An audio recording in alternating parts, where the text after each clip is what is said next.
الحمدللہ رب العالمین والصلاة والسلام علی سید الانبیاء والمرسلین اما بعد فاعوذ باللہ من الشیطان الرجیم بسم اللہ الرحمن الرحیم ابو حنیفہ عن ابی یافور امن حدثہ عن سعد بن مالک قال کنا تبکو ثم امرنا بالرکب۔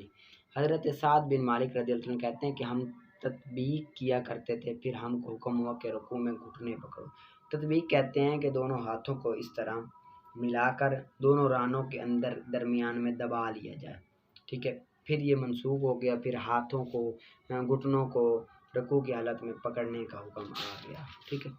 آگے ہے حضرت ابن ابی صبا نے فرمایا کہ میں نے ابو حنیفہ کو عطا بن ابی رباح سے یہ پوچھتے دیکھا کہ امام جب سمیع اللہ لمن حمیدہ کہے تو کیا اس کے ساتھ ربنا لک الحمد بھی ملائے؟ عطا نے کہا اس کے لیے یہ کہنا ضروری نہیں۔ پھر عطا نے حضرت ابن عمر سے روایت کی کہ ہم کو نبی اکرم صلی اللہ علیہ وسلم نے نماز پڑھائی، جب آپ نے رکوع سے سر اٹھایا اور سمیع اللہ لمن حمیدہ کہا تو ایک آدمی نے مقتدیوں میں سے ربنا لک الحمد حمدن کثیرا طیبا مبارکا فیہ، ترجمہ ہے کہ اے میرے رب تیرے لیے ہی سب اور سب سے بہت زیادہ تعریف ہے، پاکیزہ اور بابرکت ہے، کہا۔ جب نبی اکرم صلی اللہ علیہ وسلم نماز سے فارغ ہونے ہوئے تو آپ نے فرمایا کہ ان کلمات کو ادا کرنے والا کون تھا؟ 3 بار یہ سوال کیا کہ ایک شخص بولا اے اللہ کے نبی میں تھا۔ اس پر آپ صلی اللہ علیہ وسلم نے فرمایا قسم ہے اس ذات کی جس نے مجھ کو سچا دین دے کر بھیجا، میں نے 30 سے زیادہ فرشتوں کو جھپٹتے ہوئے دیکھا کہ کون ان میں سے ان کلمات کو تیرے لیے لکھ لے اور سب سے پہلے ان کو لکھ لے اور اٹھا لے جائے۔ یعنی کہ جب امام سمیع اللہ لمن کہے تو ربنا لک الحمد، مقتدی کہے امام صرف سمیع اللہ لمن کہے، مقتدی صرف ربنا لک الحمد کہے، ٹھیک ہے، امام ربنا لک الحمد نہ کہے، مقتدی سمیع اللہ لمن حمدہ نہ کہے، ٹھیک ہے۔ آگے سجدے کا طریقہ بیان ہو رہا ہے۔ حضرت وائل بن حجر سے روایت ہے کہ نبی اکرم صلی اللہ علیہ وسلم سجدے کرتے وقت ہاتھوں سے قبل اپنے گھٹنے زمین پر رکھتے اور اٹھتے وقت اپنے ہاتھوں کو اپنے گھٹنوں سے قبل اٹھاتے، یعنی کہ جاتے وقت پہلے گھٹنے رکھتے، پھر ہاتھ اٹھتے وقت پہلے ہاتھ اٹھاتے، پھر گھٹنے اٹھاتے۔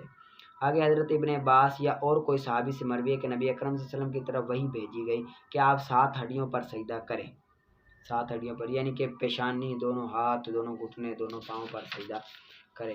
آگے حضرت ابو سعید خدری کہتے ہیں کہ رسول نے فرمایا کہ انسان 7 ہڈیوں پر سجدہ کرتا ہے، پیشانی، دونوں ہاتھ، دونوں گھٹنے اور پاؤں کی انگلیوں کے سرے پر، اور جب سجدہ کرے تو تم میں سے کوئی تو ہر عضو کو اس کی جگہ پر رکھے، اور جب رکوع کرے تو سر جھکا کر گدھے کی طرح نہ جھک جائے، سر جھکا کر کرے گدھے کی طرح، بالکل اس طرح نہ جھک جائے، ٹھیک ہے، پیٹھ سیدھی رکھے، بالکل نہ جھک جائے، ٹھیک ہے۔ آگے حضرت ابو ندرہ رضی اللہ تعالیٰ عنہ کہتے ہیں کہ رسول صلی اللہ علیہ وسلم نے فرمایا کہ تم میں سے جب کوئی سجدہ کرے تو اپنے پاؤں کو نہ اٹھائے، کیونکہ انسان 7 ہڈیوں پر سجدہ کرتا ہے، یعنی کہ پیشانی، دونوں ہاتھ، دونوں گھٹنے اور دونوں پاؤں۔ ایک روایت میں ہے کہ جب تم میں سے کوئی ایک سجدہ کرے تو اپنی پیٹھ نہ پھیلائے۔ ایک روایت میں ہے کہ رسول نے انسان کو اپنی پیٹھ پھیلی ہوئی رکھنے سے منع کیا، حضرت ابن عباس فرماتے ہیں کہ رسول نے فرمایا کہ مجھ کو یہ حکم دیا گیا کہ سجدہ 7 ہڈیوں پر اور بالوں اور کپڑوں کو نہ سپیٹو، 7 ہڈیوں، بالوں کو، کپڑوں کو نہ سپیٹو۔ جس طرح کہ بندہ جاتا ہے نا سجدے میں تو اس طرح کوئی عادت ہوتی ہے کہ بال، کپڑے وغیرہ سمیٹ لیتے ہیں، تو یہ نہیں کرنا چاہیے۔ آگے حضرت عبداللہ بن عمر کہتے ہیں کہ رسول نے فرمایا کہ جو نماز پڑھے وہ سجدہ میں اپنے بازو کتے کی طرح نہ بچھائے، یعنی کہ جس طرح بچھا لیتے ہیں نا، تو عورت تو اس طرح بچھائے گی لیکن مرد کو اس طرح کھلے رکھنے چاہیے، ٹھیک ہے، یہ اس کو یاد کر لینا اچھی طرح سے۔ آگے نکالیں شرح قائد کا والانا وجوہ الاول، یہاں سے نا دلیل دے رہے ہیں، دلیل رد کر رہے ہیں ان کا معتزلہ کا، اور ہماری دلیل دے رہے ہیں کہ بندہ کافر نہیں ہوتا کبیرہ گناہ کا مرتکب کرنے سے، کیوں نہیں ہوتا؟ کیونکہ جو ایمان ہوتا ہے نا وہ تصدیق بالقلب کا نام ہے. کیا؟ اور جو کہ گناہ کبیرہ سے زائل نہیں ہوتا. بندہ گناہ کر لے تو اس کے دل سے ایمان نکل جائے گا؟ نہیں نکلے گا نا. بلکہ ایمان تب نکلے گا جب وہ تکذیب کرے، اللہ کو نہ مانے، اس کے رسول کو نہ مانے، اس کے احکام کو نہ مانے، زنا کو حلال سمجھے. اگر وہ حرام سمجھ کر کرتا ہے تو وہ کافر نہیں ہوگا. گناہ تو ہوگا، کافر نہیں ہوگا، کیونکہ وہ حرام سمجھتا ہے، سمجھتا حرام ہے. ٹھیک ہے، لیکن شہوت کی وجہ سے غلبہ آ جاتا ہے، وہ علیحدہ مسئلہ ہے. ٹھیک ہے. اب اس کے دل میں پھر بھی ایمان رہے گا کہ یار یہ حرام ہے، حرام ہے. ٹھیک ہے، اس کو کہتے ہیں. یہ ترجمہ کرتے ہیں، آسان ہو جائے گا. اور ہمارے لیے چند دلائل ہیں. پہلا وہ جو عن قریب آئے گا ایمان کی بحث میں آئے گا کہ ایمان کی حقیقت صرف تصدیق قلبی کا نام ہے. پس بندہ مومن تصدیق قلبی سے متصف ہونے سے خارج نہیں ہوگا. یہ نہیں ہے کہ اس کے دل سے نکل جائے، مگر ایسے عمل سے جو تصدیق کے منافی ہو، ایسے عمل سے جو تصدیق کے منافی ہو. اور محض گناہ کبیرہ پر اقتدام کرنا، بھئی گناہ کبیرہ ثابت ہو جانے سے بندہ تصدیق نہیں نکل جاتی. جس طرح کہ غلبہ شہوت کی وجہ سے زنا کر لے، یا غیرت کی وجہ سے، غیرت کی وجہ سے، یا کسی کے آر دلانے سے، یا کسی کے آر دلانے کی وجہ سے، یا سستی اور کاہلی کی وجہ سے بندہ نماز چھوڑ دے. ٹھیک ہے، سستی اور کاہلی کی وجہ سے نماز چھوڑ دے. اب یہ چھوڑ دینا بندے کے دل سے تو تصدیق نہیں نکلے گی، دل میں تو ایمان ہوگا نا. ٹھیک ہے، دل سے نہیں نکلے گی. ٹھیک ہے، جب کہ اس کے ساتھ سزا کا خوف بھی ہو، اور معانی کی امید بھی ہو، اور شفاعت کی امید بھی ہو، اور توبہ کا ارادہ ملا ہوا ہو، تصدیق کے منافی نہیں ہے. یعنی کہ بندہ یہ گناہ کر لے، سب کچھ کر لے، لیکن اس کو یقین ہے کہ میری رب تعالیٰ کی محبوب شفاعت کریں گے قیامت والے دن، میں توبہ کروں رب تعالیٰ کو توبہ قبول کرے گا. تو یہ اب اس کے پاس تصدیق ہے، ایمان رکھتا ہے وہ اس چیز کا. وہ یہ جو گناہ ہو رہے ہیں، نماز چھوڑ رہا ہے، سستی کی وجہ سے چھوڑ رہا ہے، اس کو امید تو ہے نا. یہ تصدیق جو ہے وہ اس کے دل سے وہ خارج نہیں ہو رہی. یہ نہیں ہے کہ بندہ نماز نہ پڑھے تو وہ یہ ہو کہ بھائی اب تو نماز چھوٹ گئی، اب میں کافر ہو گیا، اب نماز پڑھنے کو فائدہ نہیں، بلکہ اس کو یقین ہے، یقین ہے، امید ہے. ٹھیک ہے، آگے جو ہے نا نام اذا کان ابھی طریقی، یہ عبارت سوال ہے، ایک اعتراض کا جواب ہے. ایک اعتراض کا جواب ہے. وہ جواب اعتراض یہ ہے جو وہ کرتے ہیں نا معتزلہ، وہ کہتے ہیں کچھ گناہوں کے مرتکب اہل شرع، جو بندہ گناہ کر لے، کچھ گناہ ایسے ہیں جو بندہ کر لے تو شریعت ان کو کہتی ہے کافر، شریعت ان کو کافر قرار دیتی ہے. جبکہ آپ کہتے ہو کہ گناہ کبیرہ کا مرتکب تصدیق قلبی کے منافی نہیں ہے، یعنی کہ اس کے دل میں تو ایمان رہتا ہے، ایمان رہنے کے منافی نہیں ہے، وہ بندہ کافر نہیں ہوتا. تو شریعت تو کہتی ہے کافر ہو جائے گا. مثلا جس طرح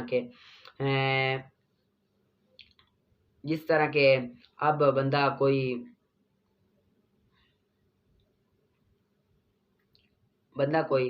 گناہ کر لے، زنا کرے، نماز نہ پڑھے حلال سمجھ پر کہ مجھ پر نماز فرض ہی نہیں ہے، یا حلال سمجھ کر زنا کرے، تو اب زنا کرنا کبیرہ گناہ ہے، نماز نہ پڑھنا کبیرہ گناہ ہے. آپ کہتے ہو کہ بندہ مومن رہتا ہے، کافر نہیں ہوتا. تو یہاں تو شریعت کہہ رہی ہے کہ وہ بندہ کافر ہو جائے گا، حلال سمجھ کر زنا کرے گا، نماز چھوڑے گا کہ مجھ پر فرض ہی نہیں ہے، تو بندہ تو کافر ہو جائے گا. تو اس کا جواب یہ ہے کہ یہ جو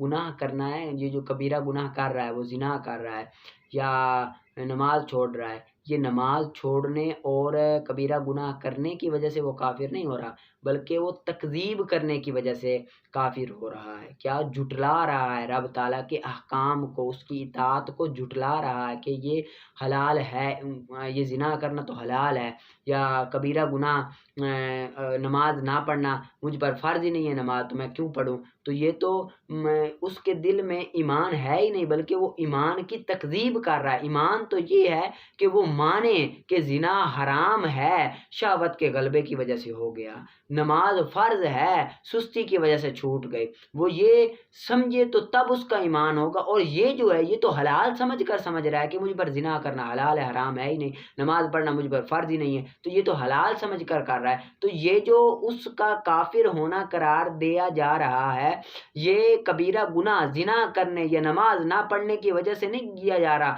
بلکہ زنا کو کرنا اور حلال سمجھ کر کرنا، یہ رب تعالیٰ کے احکامات کو جھٹلانا ہے، یہ ان احکامات کو جھٹلانے کی وجہ سے وہ کافر ہو رہا ہے۔ ٹھیک ہے، ترجمہ کرتے ہیں۔ ہاں، جب کہ گناہ حلال سمجھنے کے طریقے پر ہو اور ہلکا سمجھنے کے طریقے پر، ہلکا سمجھ کر کوئی نہیں گناہ ہے خیر طریقے پر ہو تو یہ کفر ہوگا کہ اس کے تکذیب ہونے کی علامت ہے، اس کے تکذیب ہونے کی علامت ہے، اور کوئی نزاع نہیں ہے اس سلسلے میں کہ گناہوں میں سے بعض گناہ وہ ہیں جن کو شارع نے تکذیب کی علامت ٹھہرایا ہے، یعنی کہ شریعت کہتے ہیں کہ یہ جو اگر بندہ یہ کام کر لے تو یہ تکذیب کی علامت ہے، یعنی کہ حلال سمجھ کر، یا نماز کوئی نہیں، نماز کا اتنا بڑا ثواب تو ہے نہیں، کیا پڑھنی، ٹھیک ہے، یہ تکذیب سمجھ کر، حالانکہ فرض ہے، فرض کو تکذیب سمجھ ہلکا جان کر کر رہا ہے تو یہ بھی کافر ہو جائے گا۔ اور ان کا ایسا ہی ہونا یہ ادلہ شریعہ سے جانا گیا ہے، ادلہ شریعہ سے جانا گیا ہے، جیسے بت کو سجدہ کرنا، یہ ہلکا سمجھ کوئی نہیں سجدہ کر لیں کیا ہوگا، اور قرآن کو گندگیوں میں ڈال دینا، اور کلمات کفر کا تلفظ کرنا، اور ان کی مثل ان کاموں میں سے جن کا دلائل سے کفر ہونا ثابت ہو چکا ہے، اور ان کی مثل ان کاموں کو کرنا جن کا دلائل سے کفر ہونا ثابت ہو چکا ہے، ٹھیک ہے، اس سے تکذیب ہوگی۔ وَبِهَذَا يَنْحَلُّ مَا يُقَالُ، یہ عبارت بھی ایک سوال کا جواب ہے کہ جب ایمان کی حقیقت یعنی کہ تصدیق قلبی اس میں پائی گئی تو پھر گناہوں کے ارتکاب سے اسے کافر کیوں کہا گیا؟ کوئی تکذیب یا شک تو اس میں پایا نہیں جا رہا، تو اس کا جواب یہ ہے کہ جو گناہ تکذیب کی علامت ہے وہ تصدیق قلبی کے منافی ہے، جو بھی گناہ ہے وہ جھٹلانے کی علامت بنے وہ تصدیق قلبی کے منافی ہے، یعنی کہ اس میں تصدیق قلبی نہیں ہے، اسی وجہ سے وہ جھٹلا رہا ہے۔ جب ایسا گناہ پایا گیا تو گویا اس میں تکذیب پائی گئی اور تصدیق قلبی معدوم ہوگی، تکذیب قلبی نہ پائی گئی، تو جب تصدیق قلبی نہ پائی گئی تو اس میں وہ تصدیق قلبی نہیں پائی گئی تو وہ کفر میں داخل ہو گیا، وہ کیا ہو گیا؟ کفر میں داخل ہو گیا۔ مثال دے دیتا ہوں، یہ جو بت کو سجدہ کرنا، اب یہ نا بت کو سجدہ کرنا یہ علامت ہے، یہ کیا ہے؟ علامت ہے کیا؟ تکذیب کی، رب تعالیٰ کے ساتھ شریک ٹھہرانے کی۔ جب یہ علامت پائی گئی تو تصدیق قلبی اس کے دل میں نہیں تھی، کیونکہ اس کو یقین نہیں تھا، اسی وجہ سے تو اس نے سجدہ کیا۔ اب یہ ایک ایسا گناہ ہے جو رب تعالیٰ کے ساتھ کسی کو شریک ٹھہرا رہا ہے، اور یہ جب یہ رب تعالیٰ کے ساتھ کسی کو شریک ٹھہرا رہا ہے تو تکذیب پائی گئی، یعنی کہ رب تعالیٰ کا انکار کرنا پایا گیا۔ جب رب تعالیٰ کا انکار کرنا پایا گیا تو تصدیق نہ پائی گئی، رب تعالیٰ پر یقین نہیں رکھتا، آخرت پر یقین نہیں رکھتا، تو اسی وجہ سے تو سجدہ کر رہا ہے۔ جب تصدیق نہیں پائی گئی، تکذیب پائی گئی، تو بندہ اسلام میں داخل نہیں ہوگا، کافر ہو جائے گا۔ ترجمہ کرتے ہیں۔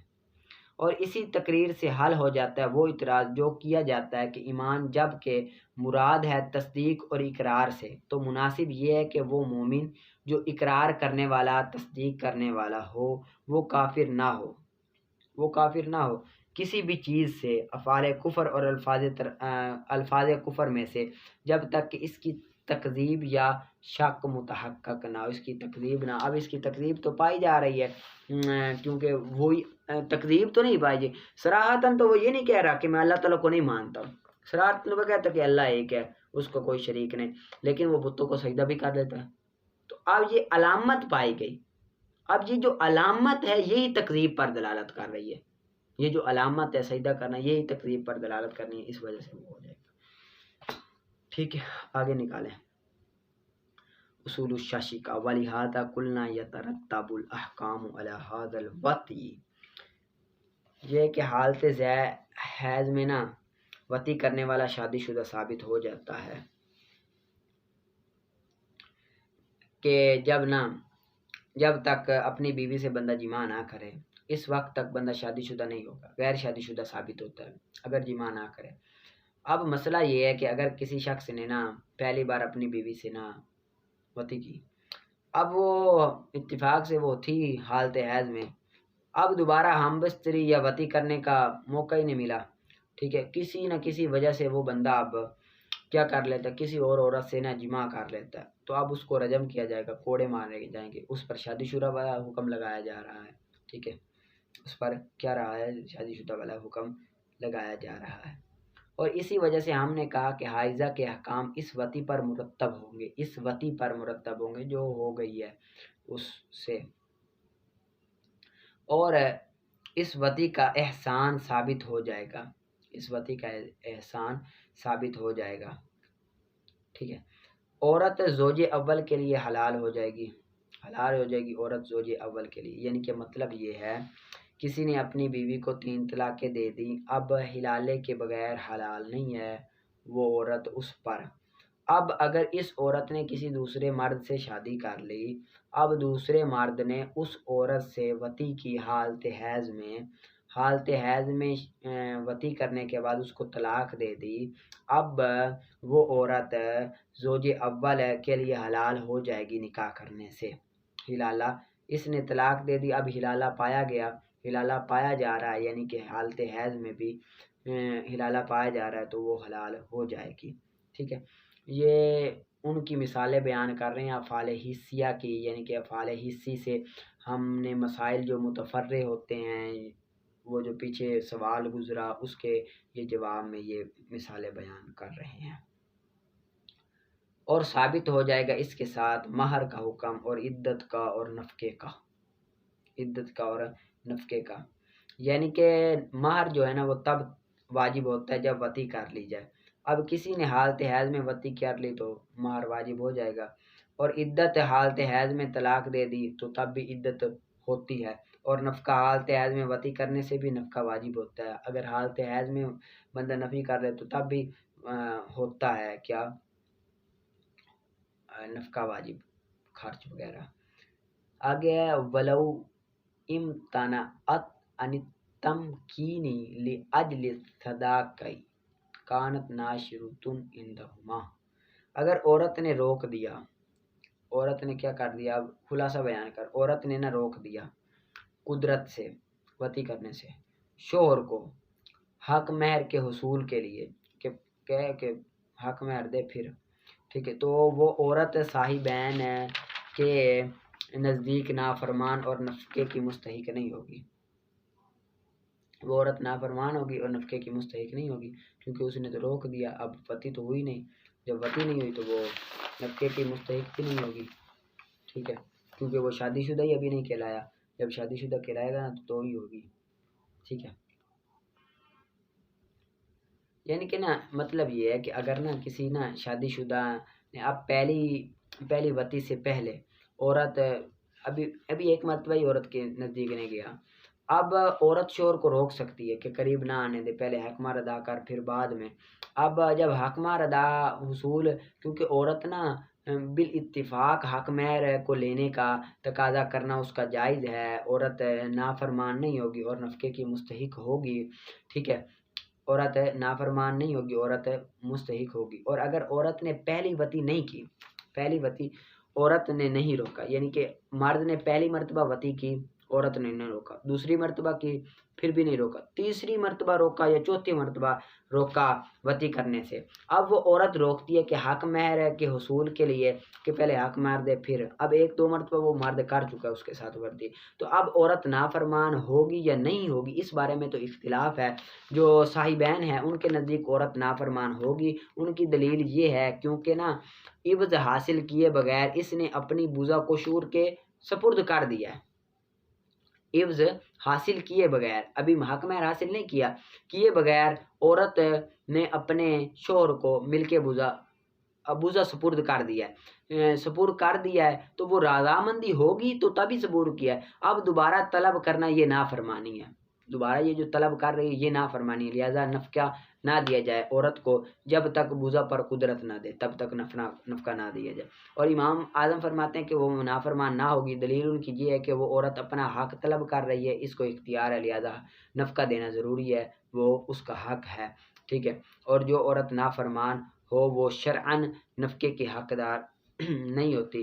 یہ ادھر اس میں یہ ہے کہ جو نافرمان عورت ہے وہ نفقے کی حقدار نہیں ہوتی. اب ترجمہ کرتے ہیں. اور اگر وہ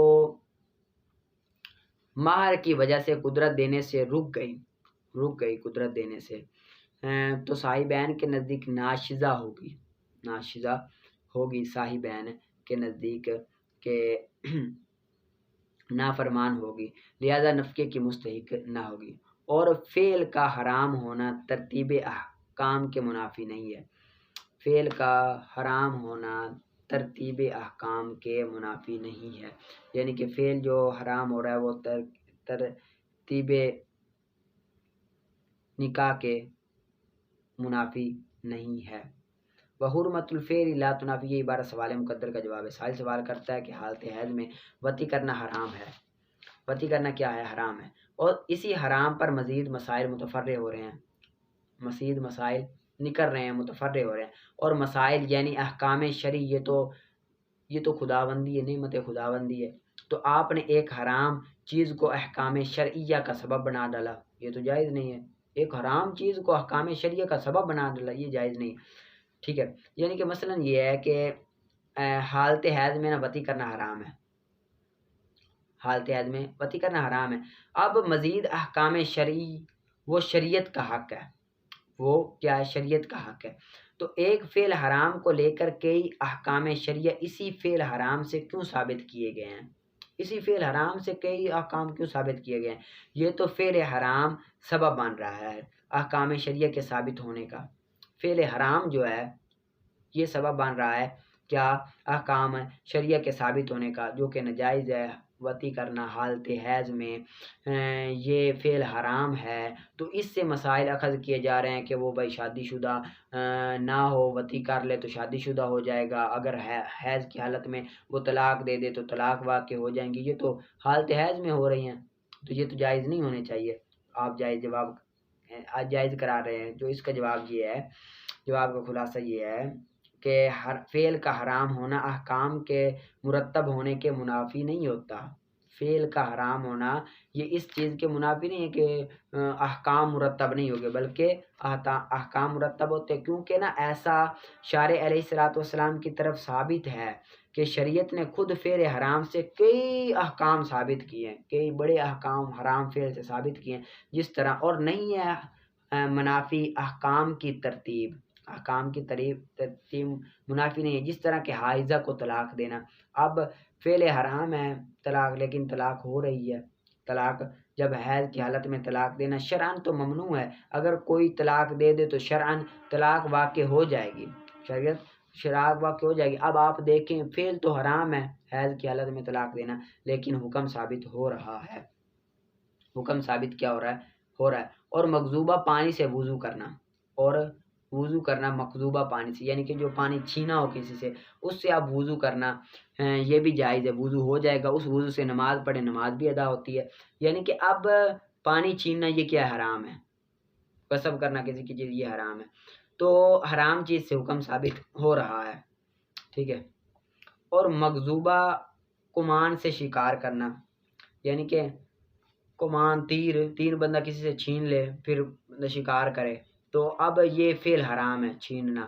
اور آپ کہتے ہو جو شکار ہوا ہے، جو چیز شکار ہوئی ہے وہ حلال ہے، حکم ثابت ہو رہا ہے. مقذوبہ چھری سے ذبح کرنا، یعنی کہ ایک چھری ہے بندہ کسی سے چھین کر اپنی مالک بن جائے، پھر اس سے کسی چیز کو ذبح کرے، تو آپ کہتے ہو وہ جو ذبح کی ہوئی چیز ہے وہ حلال ہے، اس کا کھانا بھی حلال ہے. حالانکہ وہ بھی تو حرام ہونی چاہیے، کیونکہ فعل حرام سے ہم احکام شرعی ثابت کر رہے ہیں. یہ جائز نہیں ہونے چاہیے، لیکن یہ جائز ہو رہے ہیں. ٹھیک ہے. آگے عرض مغضوبہ پر نماز پڑھنا. مغضوبہ زمین پر نماز پڑھنا، یعنی کہ جو کسی سے بندہ زمین چھین لے پھر اس پر نماز پڑھے. اب نماز پڑھنا جائز نہیں ہونی چاہیے کیونکہ وہ حرام فعل ہے زمین چھیننا، لیکن آپ کہتے ہو کہ نماز جائز ہے، یہ کس طرح؟ ٹھیک ہے. اور اذان جمعے کے وقت خرید و فروخت کرنا، ندا کے وقت، اذان کے وقت خرید و فروخت کرنا. اب آپ کہتے ہو کہ اذان جب ہو جائے تو خرید و فروخت کرنا حرام ہے، حرام کام ہے، لیکن آپ اگر خرید و فروخت کر لی تو تب بھی مالک تو بندہ ہو جاتا ہے، حکم ثابت ہو رہا ہے. ٹھیک ہے. آگے کیونکہ ان تصرفات پر حکم مرتب ہوگا، ان تصرفات پر حکم مرتب ہوگا، باوجود یہ کہ تصرفات حرمت پر مشتمل ہے، باوجود اس کے کہ تصرفات جو ہے وہ حرمت پر مشتمل ہے، تب بھی کیا ہے حکم صادر ہو رہا ہے، حکم ان پر صادر ہو رہا ہے، یہ چاہے ان پر معمول ہے، تب بھی ہم اس پر حکم تو لگاتے ہی ہیں، جائز کا، ناجائز کا، حرام چیز کا، پھر بھی حکم ثابت ہو رہا ہے. ٹھیک ہے. آگے نکالیں تلخیص المفتاح کا. آگے تلخیص المفتاح کا ہے وَأَمَّا تَوْکِیدُہُ،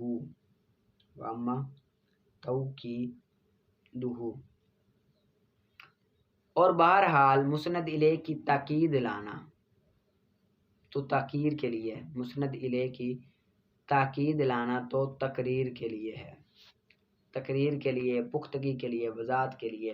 یعنی کہ نا اب مسند الیہ کی تاکید لانا چند وجہوں کے لیے ہوتا ہے، یا تو تقریر کے لیے ہوتا ہے، یا مجاز کے وہم کو دور کرنے کے لیے ہوتا ہے، یا سہم کے وہم، غلطی کے وہم کو دور کرنے کے لیے، یا عدم شمول کے وہم کو دور کرنے کے لیے. آگے یا تو وہم کو دور کرنے کے لیے ہوتا ہے مجازن، یا سہون، یا عدم شمول کے وہم کو دور کرنے کے لیے کیا کیا جاتا ہے، مسند الیہ کی تاکید کو لگایا جاتا ہے.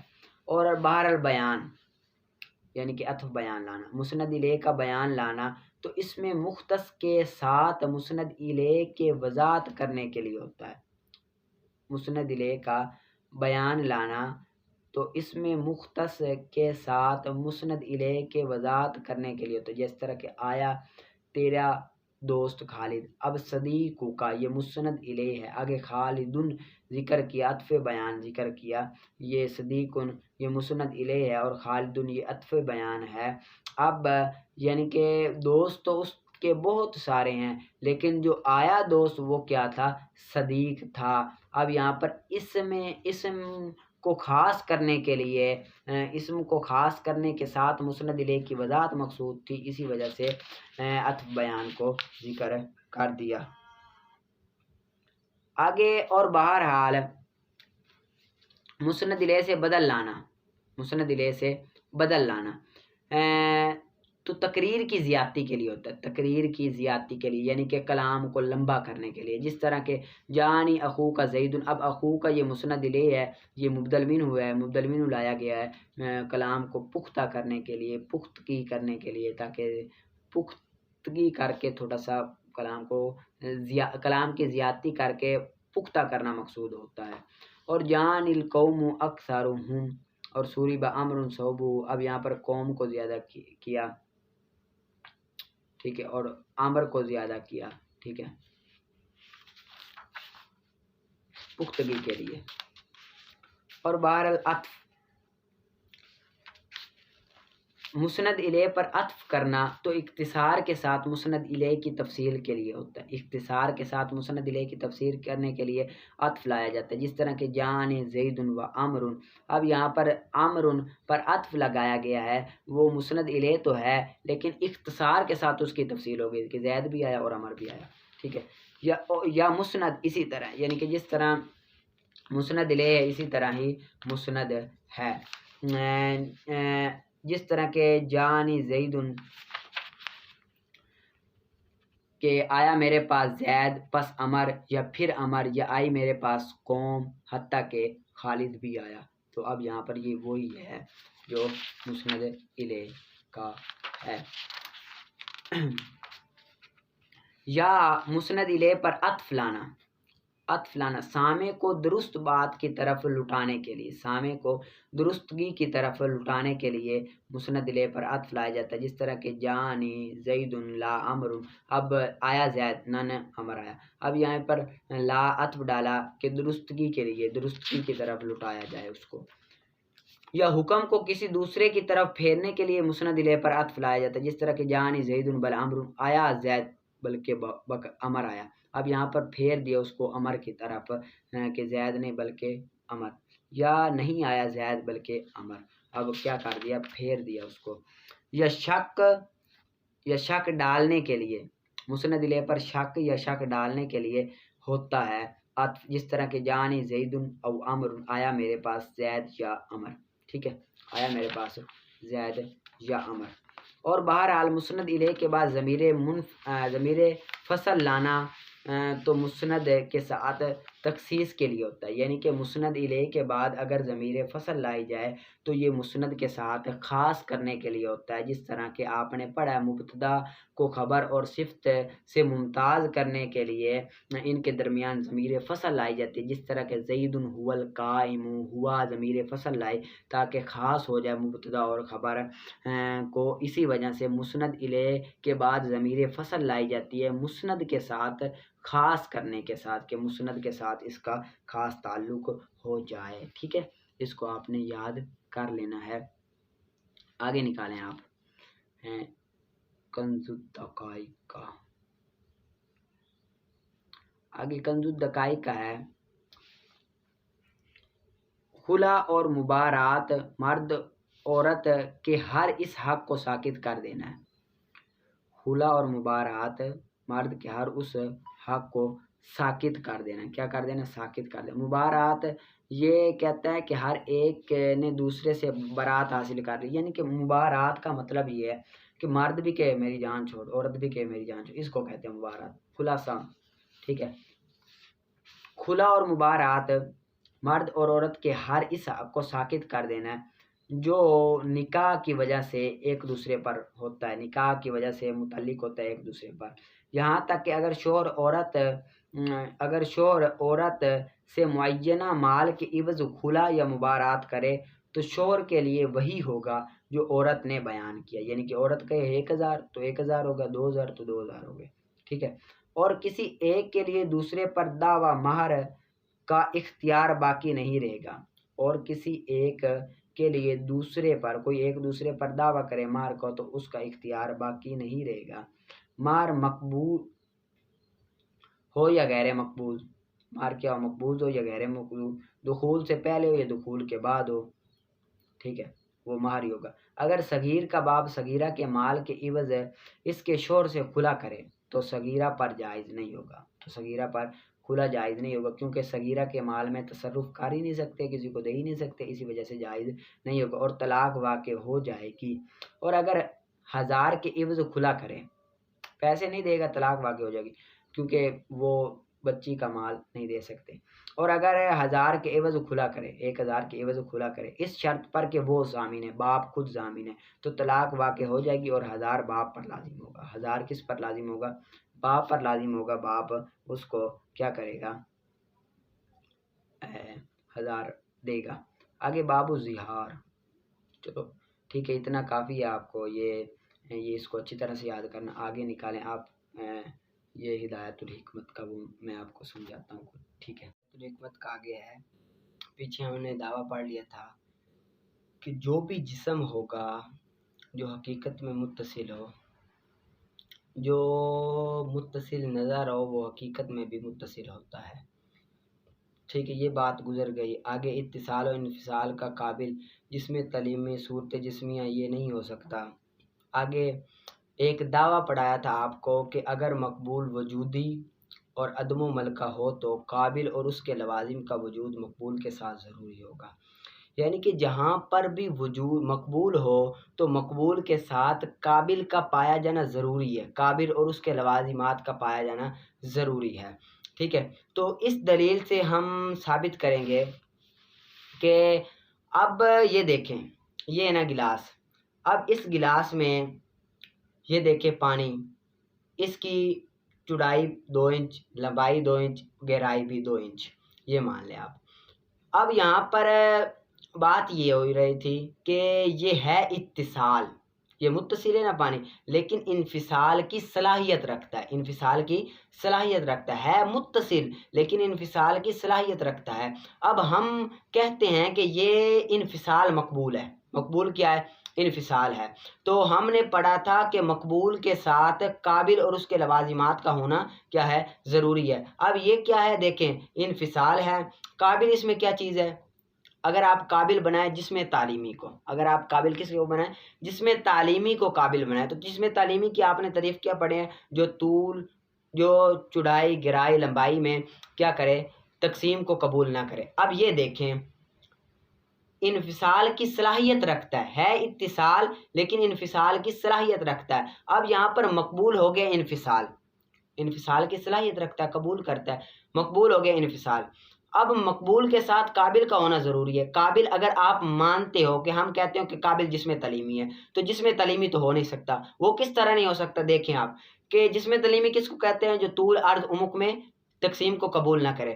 اب یہ دیکھو، چوڑائی بھی 2 انچ، لمبائی بھی 2 انچ، چوڑائی بھی 2 انچ اور گہرائی بھی 2 انچ مان لیں۔